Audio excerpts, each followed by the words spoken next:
Hello everyone.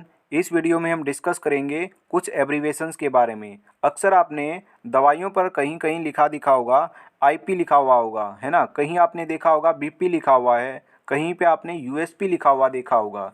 तो इस video में हम समझेंगे कि जो ये एब्रीवेशन है ये क्यों लिखे जाते हैं और इनका मतलब क्या होता है। देखिएगा, आईपी का मतलब होता है इंडियन फार्माकोपिया, बीपी का मतलब होता है ब्रिटिश फार्माकोपिया, यूएसपी का मतलब होता है यूएस फार्माकोपिया।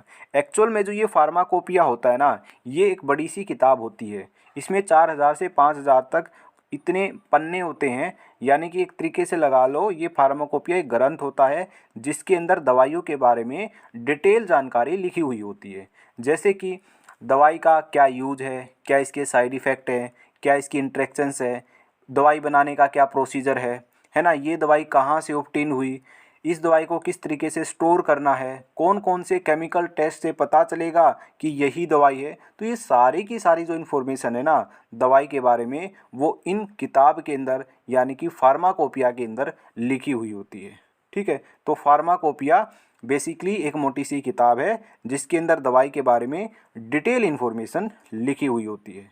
ठीक है, तो ये इसका मतलब होता है। अब ये क्यों लिखी जाती है, देखिए जैसे यहाँ पे एरिथ्रोमाइसिन है, यहाँ पे लिखा है बीपी, यानी कि जो ये एरिथ्रोमाइसिन है ना, इसके बारे में सारी जो जानकारी है वो बीपी यानी कि ब्रिटिश फार्माकोपिया के अंदर लिखी हुई होती है। ठीक है, तो ये इसका मतलब होता है।